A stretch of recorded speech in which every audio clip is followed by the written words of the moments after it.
muito ouvindo aquilo que eu vi na prática, com relação à questão de estar tão próximo do nosso cotidiano, que a gente já, deles, né, que já não passa mais a ter esse entendimento de informalidade, entendeu?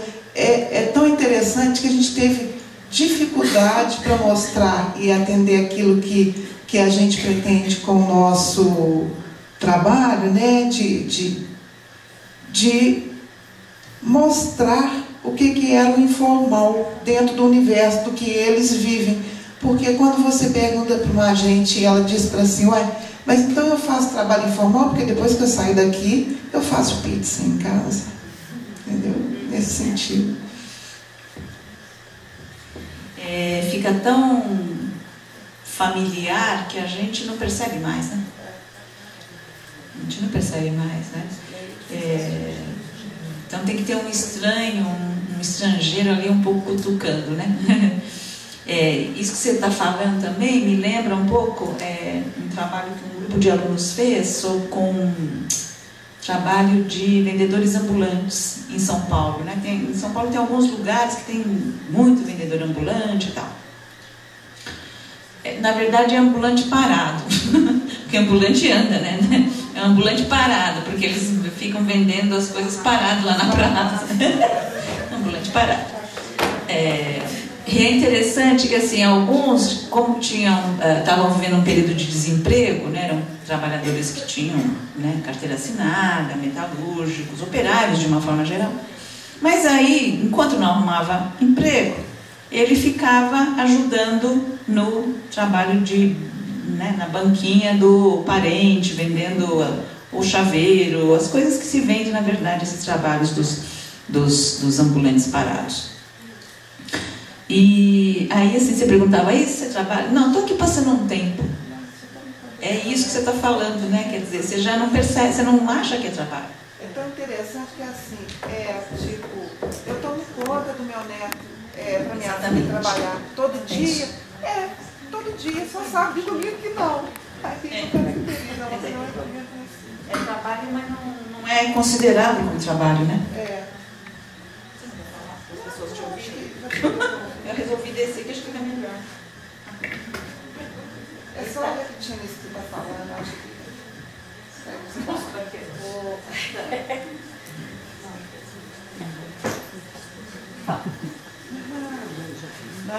que eu estou dizendo o seguinte, algumas agentes falam, não, mas toma conta do neto, sabe, todo dia. Aí você pergunta, todo dia?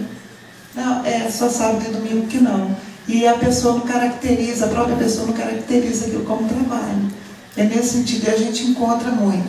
Agora, uma outra coisa que eu gostaria de estar falando, que aqui a gente já vivencia uma situação que você colocou, que é das bancas. Nós temos uma empresa aqui que ela terciariza o trabalho dela em bancas, já tem Dores, vai ter Itápolis, acho que Nazareno também tem, eu não estou bem certa, assim, são municípios pertencentes à micro-região de São João del Rei. Nós temos 17 municípios. Além desse, a gente trabalha, enquanto regional de saúde, a gente também trabalha com mais 2 municípios pertencentes a outra micro-região. E tem uma empresa que ela está fazendo as bancas em outros municípios. Então, assim, e é muito. Eu chego lá, eu olho assim, eu falo, meu Deus, como que a gente vai dar conta desse universo? Em que setor da economia? De couro, curto. A própria empresa que, é ruim a gente ficar falando, né? Mas a própria empresa que fabrica os equipamentos de segurança é a própria empresa que está fazendo as bancas. Eu só queria falar sobre o comentário da Rosângela, né, que acho que é muito importante o que você está falando. Eu comecei falando assim, que na verdade eu ia falar de como a psicologia viu o trabalho, né? A psicologia, na história dela, ela viu o trabalho como emprego, né?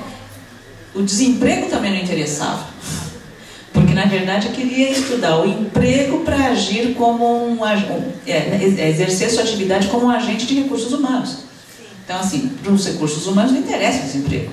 Interessa só emprego. Como é que você recruta e não como é que está o desempregado, não é isso?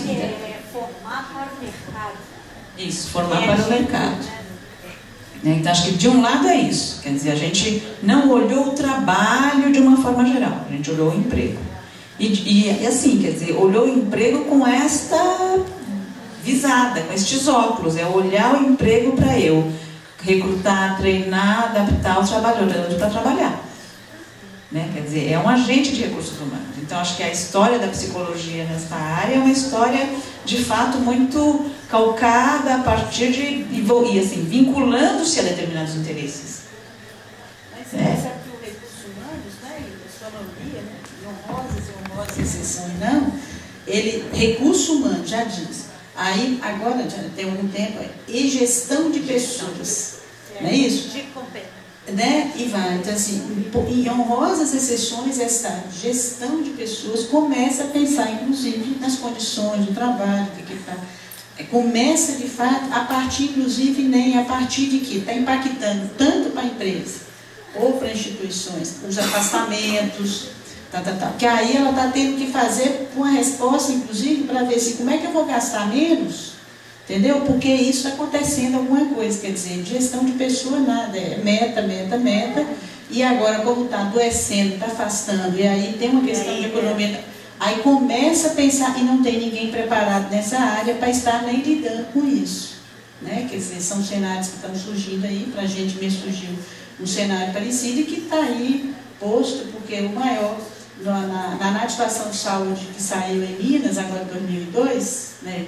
2012, né, o último, e a partir disso aqui Minas traz as políticas públicas do Estado, da saúde, o homem está, a primeira causa de afastamento, tá? E a mulher a terceira, só que no homem a primeira é álcool e droga, tá? A segunda é DPOC e o terceiro que é depressão, tá? E a mulher, ela é a primeira, é depressão, tá? A partir disso vai desencadear toda uma questão de saúde mental. Quer dizer, isso está posto. Né? Agora, o que o trabalho está contribuindo para que esse cenário esteja mudando tanto disso aqui? Quer dizer, começa aí a pensar, realmente tem que fazer, pensar alguma coisa nessa área, e que nunca foi pensado. Né? E mesmo assim, essa depressão, agora a nossa função é o que o trabalho está levando a acontecer isso. Agora que vai ter que começar a pensar, que é uma das coisas que a gente vai estar pensando. Um exemplo, né, Ana Paula? Um dia, a Ana Paula estava aqui na universidade, a gente estava conversando e a gente estava falando do uso de medicamento, né? E a gente chegou à conclusão, né, que o Rivotril, né, virou uma... Né? Ah, você também tô? Ah, eu também tô com Rivotril. Né? É uma beleza, né? É uma beleza. E eu levei um susto, falei, gente, Rivotril. As gotinhas já levam na bolsa. E a trabalho no CPI, onde no final do plantão as meninas viram, não, eu vou pra casa tomar meio Rivotril, não dando conta mais. Agora pensa. Mas é interessante que, por exemplo, a gente trabalha com saúde mental. E o que chega pra gente, essa semana mesmo chegou para mim um caso de distúrbio de ansiedade encaminhado pelo médico. Então, a primeira questão que veio na cabeça, fica pensando, eu vou encaminhar para o psiquiatra, né, outra medicação, mas antes de ouvir o caso. Então, quando eu comecei a ouvir um moço de 16 anos, ele relatando o trabalho dele numa fábrica, que né, o objetivo é o quê? Produzir. Então, ele estava como aprendiz, só quando os fiscais aparecem. Depois ele senta na máquina e tem que ser produção. Produção de 7 da manhã, às vezes até 3 da madrugada. Não, Nazaré. Isso, acabei de tentar escutar. Isso me assustou tanto, né? Eles produzem calças, tem que entregar essa produção para uma outra fábrica. Então o que acontece? Esse moço produz mais ou menos na faixa de 150 calças por hora, presilhas que ele tem que colocar. Só que quando ele parece que é o último, né, que acontece, no processo, são 2 trabalhos esse último. Então quando chega até ele, e ele, por exemplo, ele consegue fazer o serviço dele, ele acaba primeiro do que os outros 4 que o gerente lá, não sei, supervisor faz? Volta ele para esse lugar desses 4, né, como se fosse o trabalho dele. E fica o tempo todo assim, se ele não está produzindo no momento certo, olha, você não comeu hoje, né? A máquina não pode estragar, a máquina não estraga, o homem estraga.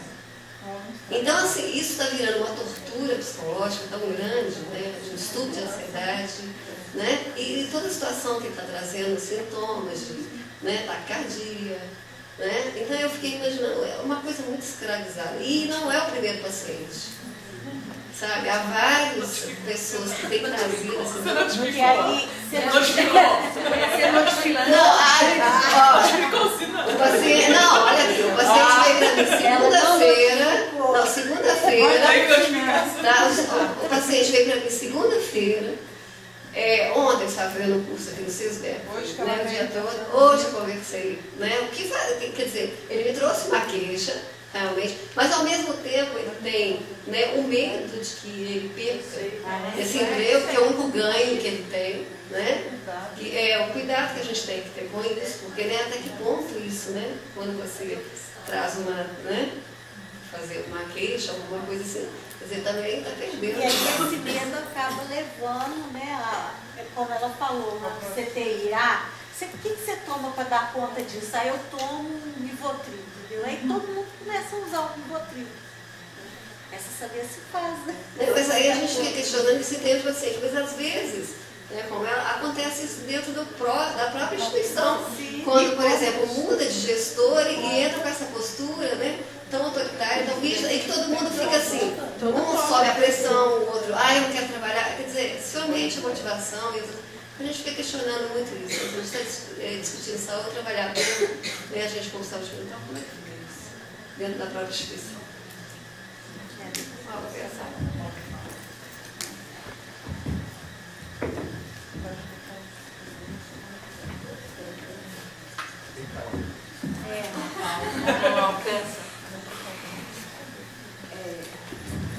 Nesse caso que ela está falando, eu acho que nem vem muito ao caso, mas a gente já entra no caso do trabalho da criança e do adolescente, visto que ele tem 17 anos, né? Mas eu queria falar a respeito, vamos levar um pouquinho para o lado da saúde, que é o caso da notificação. Enquanto a gente estava estudando para a Fernanda apresentar o trabalho hoje, a gente pensava no trabalhador informal enquanto ele ser reconhecido como trabalhador, porque eu já passei pela pensão básica. Então, assim, a gente pensa muito nesse, né, eu penso, agora que eu estou no Sereste, muito nesse fato. Porque quando chegava no meu PSF, uma pessoa, fulana queimou. Aí eu, mas por que ela queimou? Ela estava fritando salgadinho, ela queimou. Eu, mas por que ela estava fritando salgadinho? Acho que ela vende salgadinho, entendeu? Mas isso aí não é nada, não. Então, assim, a gente não sabe reconhecer o trabalhador informal como trabalhador. E isso é um problema porque a gente peca também na parte das notificações. É igual, a gente não tem em Barbacena nenhuma notificação de saúde mental, transtorno mental relacionado ao trabalho.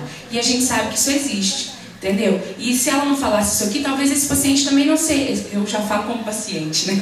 Talvez não seria incluído no SINAM como um transtorno mental relacionado ao trabalho.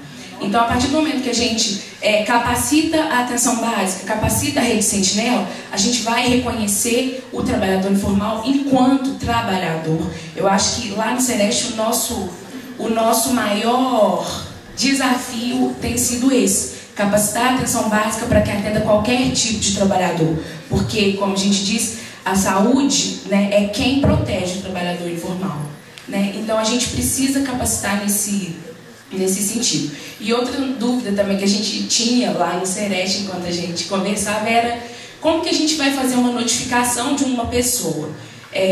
Não só a notificação, mas também como na parte previdenciária.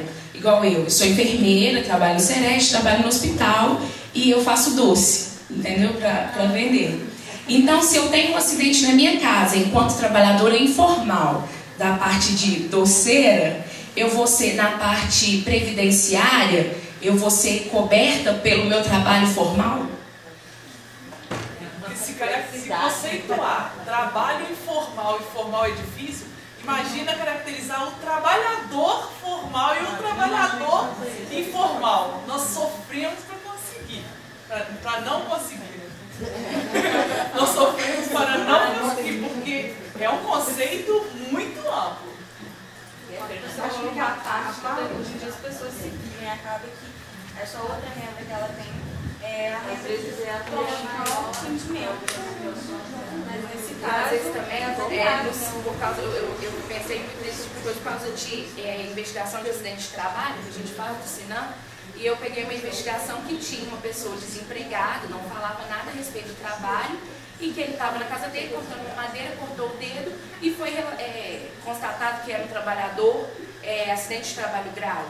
Aí eu tô assim, peraí, mas ele trabalha com isso? Porque senão daqui a pouco a pessoa vai estar lá varrendo a casa, vai cair acidente de trabalho. Nós colocamos bastante que o conceito ele tem que estar fazendo algo para o sustento dele de dependente.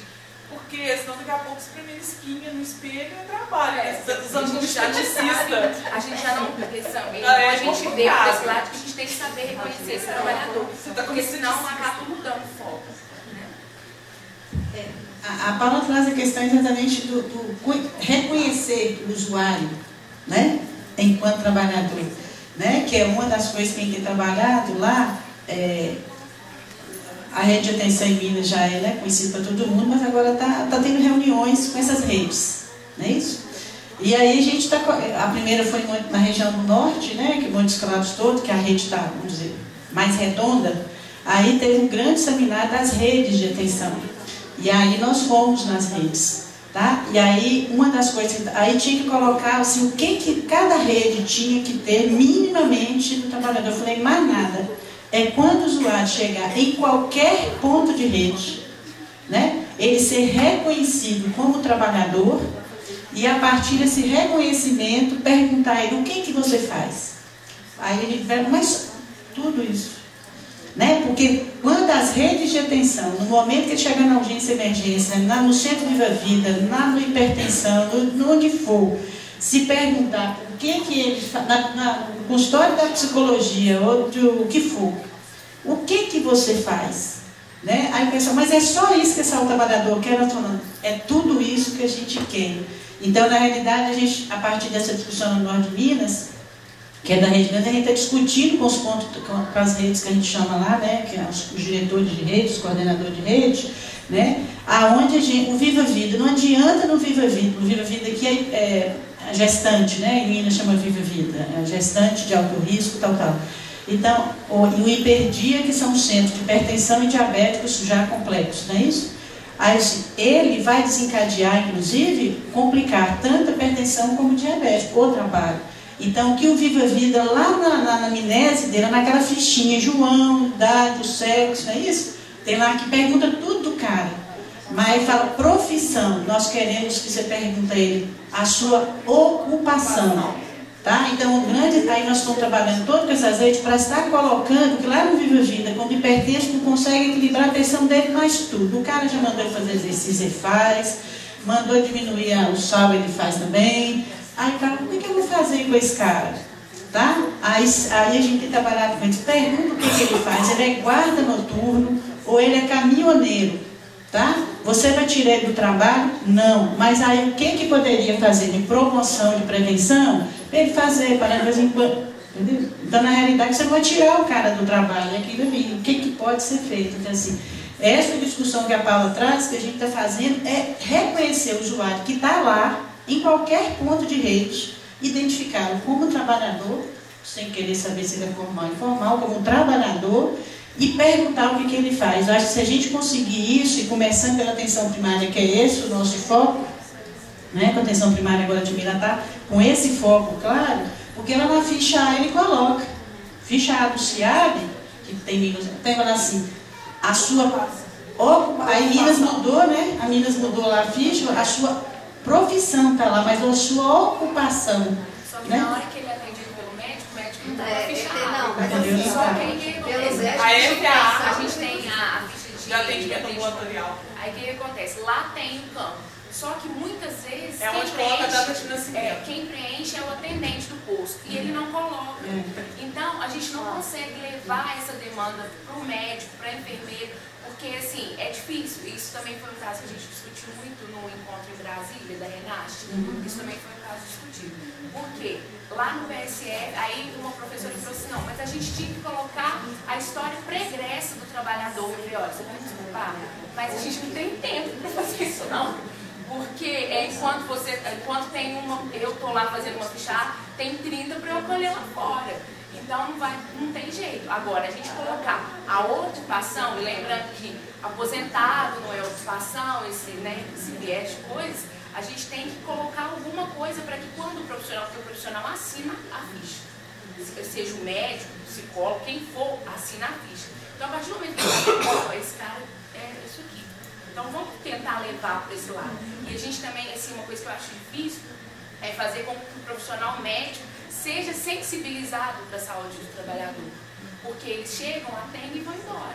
Quem fica lá é a gente, mas até que a gente leve isso até ele, fica complicado. O que a gente espera também, e a gente está apostando nisso, é porque a gente sabe que não tem esse tempo, e a fichinha não está lá, né? Só tem a ficha de produção, a asma, não sei o que lá, né? O remédio e tal. Por que que a gente tem muita expectativa em cima de conhecer o perfil produtivo do território de saúde da família, que ele está sendo feito por microárea, né? Vocês sabem, o negócio foi lá. Então, nós queremos que cada microárea tenha o seu perfil produtivo. Qual a nossa expectativa, a nossa aposta? É que, pelo menos naquela microárea, vai saber as principais atividades econômicas daquela microárea, as principais atividades domiciliares de ocupação. E na hora que começar a queixa ali, chega 1, 2... Meu problema é respiratório, 1, 2, 3. Além de, a gente costuma dizer, além de passar nebulização, ele sabe, mas o que está acontecendo? Chegar aquele tanto de dermatite, tal, ele sabe que ali está uma fábrica de cimento, não é isso? Que a maioria, aí a equipe vai saber, assim, a nossa grande aposta no perfil produtivo, que é por microárea, é que ele conheça a atividade econômica, né, do território e do domicílio da ocupação, e ele começa a ter essa percepção de que chega 1, 2, 3 casos, ele pode provavelmente estar relacionado ao trabalho e propor, inclusive, medidas de intervenção para mudar o cenário. Quer dizer, isso é um processo, mas o perfil produtivo vai desencadear toda uma linha de raciocínio que a gente espera que a atenção primária tem para lidar com essa questão do trabalho. A gente está apostando nisso.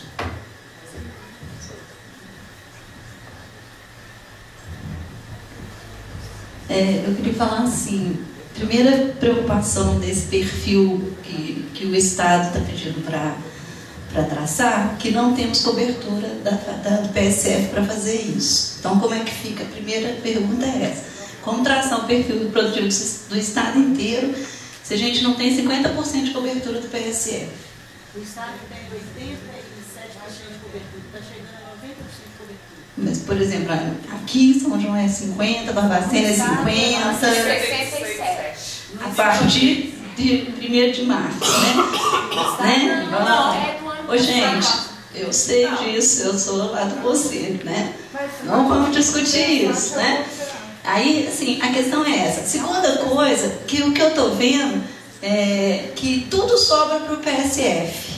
Então, é preciso de uma política que faça com que o PSF tenha condição de funcionar. Porque o que eu vejo, ó, agora tem lá as crianças obesas, o PSF vai resolver. O problema da notificação de trabalho, o PSF vai resolver. Eu acho que vai furar, porque eles não vão ter condição para fazer isso. Porque eu estou falando porque, assim, para a gente ter um trabalho eficiente e fazer esse levantamento, então tem que fazer o negócio direito. Porque fazer só fingir que fez, eu acho que não é o caso. Nem vocês querem e nem o trabalhador quer. Outra coisa que eu fico muito preocupada é porque a gente tem visto, aqui da outra vez que a gente veio, a gente ouviu aqui da fábrica que o pessoal tem que trabalhar de fralda, agora a gente está vendo esse caso, a gente tem o caso da Frangobon lá na minha cidade, que é trabalho escravo, e a gente não está achando lugar para punir esses empreendimentos, gente. Como que a gente vai fazer isso? A quem a gente tem que denunciar e onde que vai fazer com que... Mas já fomos. E aí? Como é que vai fazer isso? Porque aí a gente fala, a gente relata os casos, eu, assim, né, como a mãe do Olívio sempre está dizendo, a condição do trabalhador está piorando a cada dia.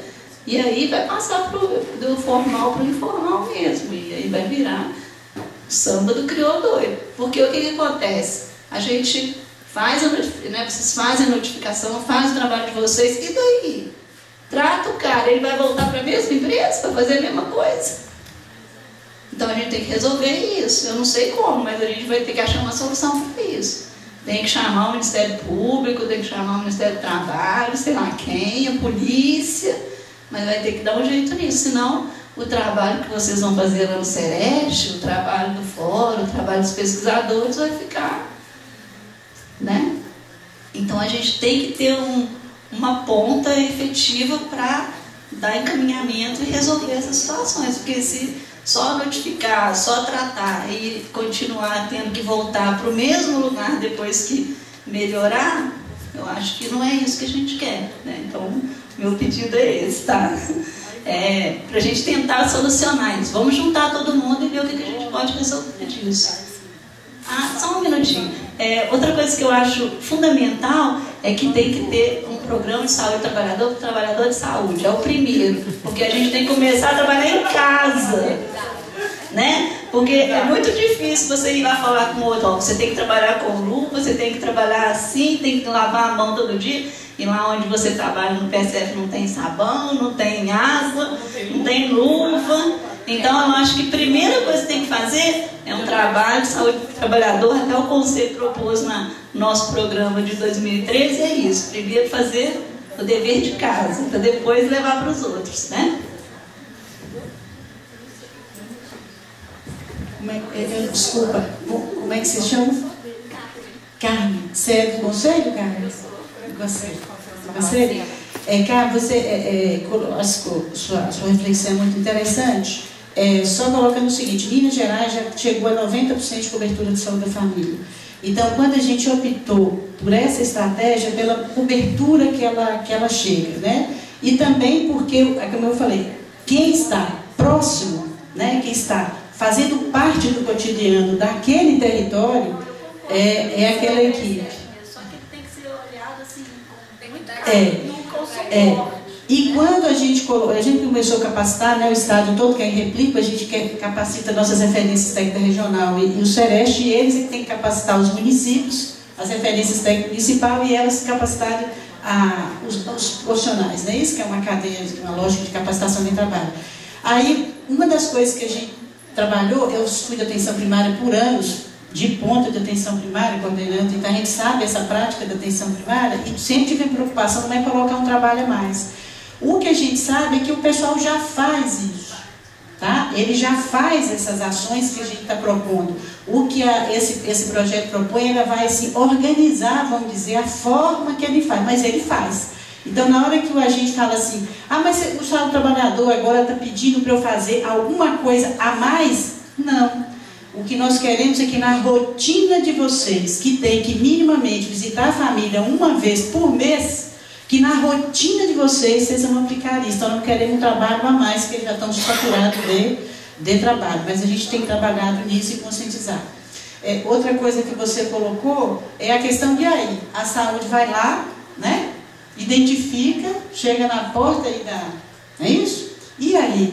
Eu falo que uma das questões todas que a gente tem que envolver, nós não damos conta dessa questão do trabalho. Né? Cada um tem a sua responsabilidade, o SUS tem a sua responsabilidade com essa questão, mas nós temos parceiros cada um. Aí quando você coloca a questão lá do Ministério do Trabalho, tá? Ministério do Trabalho não deu conta, promotoria pública. Então, cada ator, tem o seu papel e tem que ser solidários e parceiros para estar lidando. Porque aquilo falando, o SUS vai falar para o caminhoneiro deixar de dirigir o caminhão? Não é isso? Então, acho que cada um com o seu papel, muito definido, muito claro, e na questão de parceria. E a última questão que você coloca, a questão da saúde nossa, né? Que é um problema, não é isso? Nossa, né? Isso é uma questão nossa, isso é uma questão que está posta para a gente, o problema está aí. só fechando aqui, o que a gente vai estar lançando esse ano, inclusive, para a primeira discussão, é que pelo menos o trabalhador da saúde ele começa a registrar a sua história. Nós vamos estar lançando uma cartilha, não chamamos de cartilha, uma caderneta que nós estamos chamando, chama caderneta do trabalhador da saúde, tá? Do trabalhador e da trabalhadora, né? Já está pronto, já está indo para a gráfica, tá? Onde a gente sentou promoção, vigilância sanitária, vigilância epidemiológica, e aí, né? Então aí ele vai ter, além de tudo, da caderneta, acompanhar a sua história. Ele fez exame admissional? Bota lá. Ele fez o demissional? Põe lá. Ele vacinou? Põe lá. Ele foi afastado do trabalho? Põe lá. Quais as ocupações últimas que você tem? Pelo menos ele vai ter o acompanhamento daquilo e os riscos, tá lá. O risco que você está correndo, que você trabalha na área de saúde. Qual é o risco? Prevenção. A gente vai começar com isso, junto do lançamento dessa caderneta, está propondo algo para pelo menos a nível de que aí os municípios comecem a fazer, as instituições também. Tá? São coisa muito pequena, mas uma coisa que está pensando, porque realmente nós estamos. A política lá que foi lançada, ela tem meia página, né, gente? Tem uma proposta do Ministério lá, não sei se vocês conhecem, não cabe uma página, é muito pequenininha, mas agora está tendo até um curso de especialização, não sei se vocês viram, está sendo pelo Ministério do Trabalho e Emprego, como é que chama? Gestão de... Brasil. Não é planejamento, não. Aquela gestão do trabalho, esqueci o nome, gente. É um recurso de lá, está sendo feito, por exemplo, vai ser aqui feito pelo NESCOM da UFMG, está aberto, é à distância, está no site, inclusive, aonde vai estar discutindo, fazendo um curso lá de acho que não sei quantas horas, Patrícia. Um curso grande para pensar a saúde dos trabalhadores da saúde. Tá? Está sendo feito, vai começar inclusive pelo FMG, pelo NESCOM, que é o projeto Ágora, né? Só esse processo de saúde, não é não? Não sei, tá lembrando? A professora Ada, isso. Tá aberta inclusive as inscrições, para fazer toda a discussão da saúde, dos trabalhadores da saúde, para pelo menos o que a gente entende que a partir desse curso vai estar sendo demandado para que cada área pense o que fazer com as questões do trabalhador de saúde.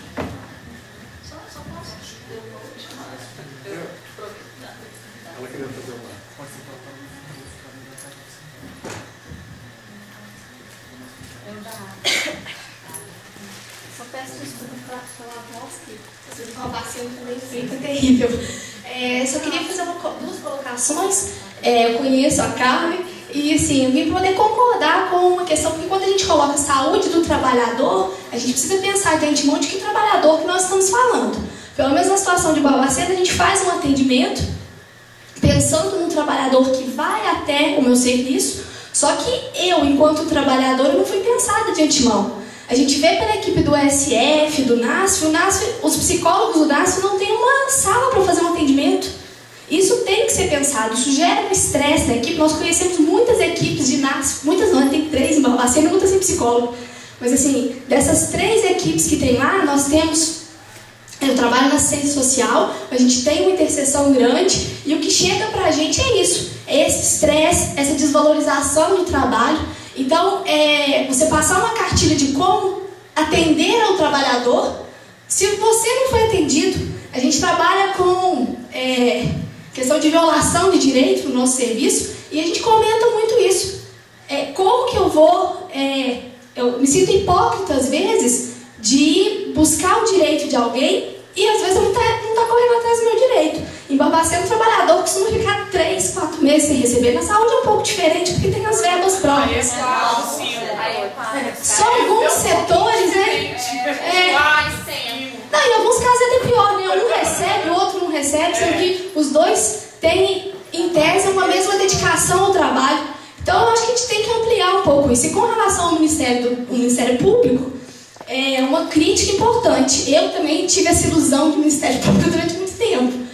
Vou fazer uma denúncia, é lá que a minha denúncia vai ser acatada, é o Ministério Público que está aí para me defender. Eu tive muito isso, mas pelo menos em Barbacena o que a gente percebe é que o Ministério Público ele é conivente com grande parte do que acontece. Você chama para fazer, faz uma denúncia e nunca mais que você tem notícia daquilo. No final do ano passado nós tivemos um exemplo forte disso, que foi feita uma representação com relação à falta de pagamento e o Ministério Público simplesmente indeferiu. Não houve nenhuma discussão, não houve uma procura. Então, assim, a quem que nós vamos recorrer? Nós temos que repensar isso e nos unir para poder cobrar algum posicionamento. Porque também não dá para ter um Ministério Público conivente, um trabalhador que visa a saúde do outro trabalhador, mas não está pensando na sua. Então, eu acho que são questões que a gente tem que repensar e que faz parte da temática que a gente está discutindo. Então, eu acho que é por aí. Eu só queria falar que você falou dos sindicatos que se organizaram para fazer a luta e tal. Eu sou do Sindicato dos Servidores Federais de Educação, né? E nós fazemos parte de uma central sindical que inclui o trabalho informal, que é a Conlutas. Então, acho que, se vocês puderem, lá em Belo Horizonte tem a representação estadual e eles são muito atuantes e eles podem contribuir muito com essa parte do trabalho informal, se vocês quiserem fazer esse levantamento, tá? É Conlutas que chama, tá bom? Deixa eu falar uma coisa que eu acho que é recuperar um pouco isso que você falou dos sindicatos, né? Porque acho que fica sempre aquele nó, tá bom, a gente identifica, pode até fazer vigilância epidemiológica, mas aí chega num ponto que fala, como é que eu vou interferir nas condições que provocam, né, o problema. O caso desse rapaz que você fala, assim, tão evidente, né, que bom, tinha que mudar a condição de trabalho, né, não precisa ser... quer dizer... E aí, eu acho que assim, a gente procura, na verdade, ter essa articulação institucional, interinstitucional. Acho que isso sempre, né, na saúde do trabalhador, sempre foi uma política nacional de saúde do trabalhador que articule a previdência, a saúde, o trabalho, e agora a justiça, né, o âmbito do Ministério Público, etc. E, assim, agora, acho que tem uma dimensão que é essa, né, dos sindicatos, quer dizer, quando a gente pensa a história da área da saúde do trabalhador, ele é uma resposta a uma demanda social, né? Quer dizer, e aí talvez a gente tenha que considerar de uma forma realista que algumas coisas que a gente identifique como problema, se faltar a perna do movimento social, a gente não vai conseguir mexer. Talvez isso seja uma questão. Reativar. E aí como é que faz? Quer dizer, como pensar assim, ela está falando, esqueci seu nome. Carmen. Então, a Carmen falou, na Conlutas tem lá um setor que é do trabalho informal, né? Quer dizer, como pensar numa organização coletiva de setores que eles até não fizeram parte, né, da história original, da demanda, né, das ações de saúde do trabalhador com uma política de saúde pública, justo porque não eram setores organizados nesse sentido da sociedade. Acho que o desafio que a gente tem, né, como é que a gente trabalha com isso? Né? Como é que a gente trabalha com isso? Eu acho que no exemplo que eles trouxeram dos catadores de material reciclável é uma história de construção de um sujeito coletivo, né? Com todas as dificuldades, porque é muito interessante lembrar, como a Graça falou, eu não quero trabalhar sendo mandada. E é uma questão mesmo, as pessoas, né? Agora, aí que vê que pode ter um outro jeito de trabalhar que não é ser mandado, né? Pode ser um jeito que é autogerido. Então, eu acho que são desafios que a gente tem e que talvez isso coloque para nós, de fato, limites no tipo de ação que seja possível. E aí eu imagino que, quando eu falo para os meus alunos, trabalhar neste campo é muitas vezes trabalhar sabendo que a tua ação, ela tem esse poder até aqui, daqui para lá já é com os trabalhadores que tem que se organizar, que tem que lutar, que tem que brigar. Não é este o momento que a gente está vivendo? De fato não é. Né? Quer dizer, para quem, né, lembra do momento do processo de abertura política e hoje, poxa vida, que diferença. Mas, quer dizer, é o que a gente tem na mão, né? E aí pensar um pouco que alternativas, sem também, eu penso assim, que é o que eu falo para os meus alunos, considerar que, bom, não deu porque você não foi uma boa profissional, porque assim, existem circunstâncias que colocam limites para a gente. Lógico que a gente vai querer ter uma melhor formação para o aluno, ser um bom profissional, ter comprometimento, né? Uma série de coisas. Procurar uma articulação interinstitucional de fato, né? mas eu acho que tem coisas que escapam a isso, né? E que eu não sei. Não pode sofrer com isso. E que aí o poder nosso de atuação esteja colocado de uma outra forma, né? Não na forma como a gente imagina que eu vá conseguir contribuir. Assim também, né? Com o meu conhecimento, com a pesquisa que eu faço, com o trabalho de organização da gestão, o trabalho, né? Cada um. Mas tem um outro âmbito que não é por aí. O que é triste a gente chegar e concluir que talvez tenha limites em tudo isso, mas talvez seja um jeito mais realista de identificar que tem coisa que escapa da mão da gente, né? Só uma coisinha ainda em relação à observação que a Rosângela fez, que eu acho que é interessante, porque, voltando para a coisa do estudante de psicologia, né? O estudante de psicologia, o psicólogo, acha muitas vezes que atuar no campo do trabalho é atuar na empresa, em RH, ponto. E não é. Né? O esforço é mostrar que dá para atuar no campo do trabalho, na política de saúde pública, nos sindicatos dos trabalhadores, assessorando e etc. Né? Tem outros lugares para a gente atuar no campo do trabalho.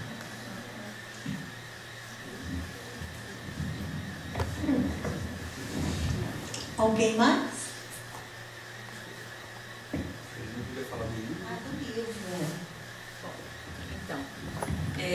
O Luiz Gonzaga, quando me convidou para vir participar deste evento, né, e fazer esta apresentação da pesquisa que eu tenho feito, sugeriu que eu trouxesse exemplares do meu livro para fazer um lançamento aqui. Eu fiquei muito feliz, né? É um livro que é sobre o estudo que eu me referi sobre a organização e o trabalho na Feira Livre. Então, algumas coisas que eu falei aqui, de características do trabalho e tal, estão aqui retratadas. Esse livro foi publicado no ano passado pela editora da Universidade de São Paulo, com o apoio da FAPESP, que é a agência de fomento, né, do Estado de São Paulo, e é fruto da minha tese de livre docência, que, de fato, a pesquisa foi desenvolvida em, acho que 2006, que eu concluí a pesquisa, mas só agora que eu consegui publicar. E eu acho que a Feira Livre foi, digamos, a porta de entrada para eu me aproximar com os dois pés no trabalho informal, né? Porque é lá que eu vi como essa coisa do trabalho formal e informal, eles se articulam, né? Então, a partir daí é que eu comecei a desenvolver este outro estudo aqui, que aqui é muito mais uma revisão de bibliografia e uma problematização desse conceito de trabalho informal, né? Do que o trabalho empírico propriamente sobre trabalho informal. Ainda não tive o acesso. Então, as pessoas que estiverem interessadas, o livro custa R$48, tá bom? Então, ali atrás, não é isso? Com a Tatiana, tá? E é isso.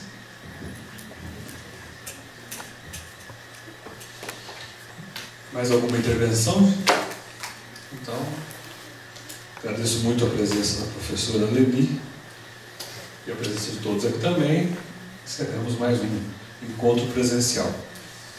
Em relação ao futuro, né, ao próximo encontro, a gente vai divulgar pelas listas, mas provavelmente vai ser no dia 20 de maio, e a ideia é estabelecer uma discussão sobre a possibilidade de uma NR sobre riscos psicossociais, que essas questões todas estariam sendo contempladas.